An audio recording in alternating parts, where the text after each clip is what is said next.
Have you ever seen a YouTuber's career go from soaring to spiraling in the blink of an eye? Well, KSI's recent journey is a whirlwind of drama, and I'm here to dish out all the hilarious and creative details. Picture this. KSI, the man of the hour, was basking in the glow of his triumphs in music, boxing, and business.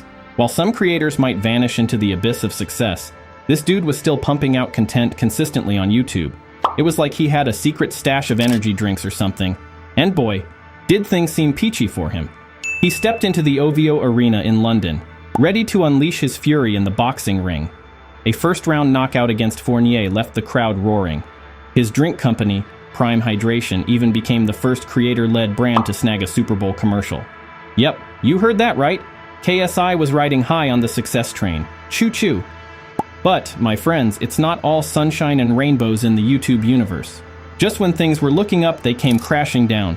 Not once, not twice, but thrice. KSI found himself knee-deep in controversies. Let's dive into the juiciest one. So there was this epic showdown between KSI and Joe Fournier in Misfits Born 07, and it was fire. Until, well, an accidental elbow to the face turned the tide.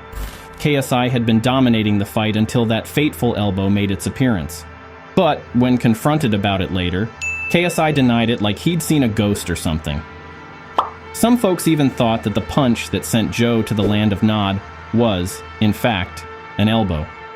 The replay showed it clear as day, but denial was the name of the game. Post-fight, it was like they'd put KSI's voice on autopilot because anytime someone asked about that elbow, his team died the talking. Now, it's one thing to say, it was an honest mistake, and they'd review the footage. But no, KSI's team acted like the elbow was a myth, like Bigfoot or the Loch Ness Monster. It didn't look good for anyone involved, folks. Adding more fuel to the drama bonfire, Joe claimed he was threatened by KSI's trainer, Alexis.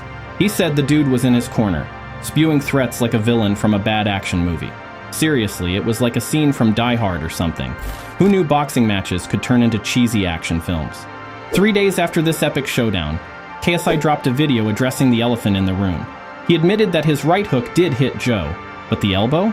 That was a whole different story. He conveniently sidestepped Joe's accusations about his coach, Alexis, though. Now, you'd think this would be the end of it, right? Well, not quite. There was this appeal thing that Joe lodged, and the fight ended up with a no-decision ruling. Drama everywhere. But hold on to your seats, folks, because KSI and Misfits were far from done with their rendezvous with controversy.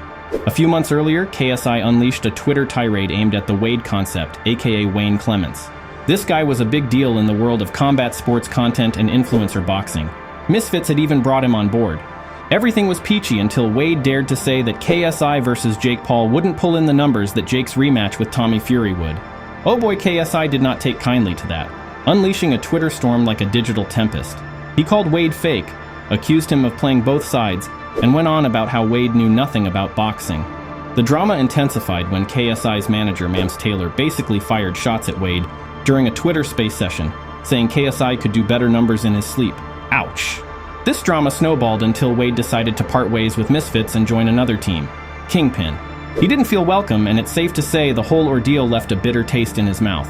But guess what? There's more. Just when you thought things couldn't get crazier, KSI dropped a racial slur during a game of Countdown in a Sidemen video. It was like a cringe-worthy moment in a sitcom, only it was real life.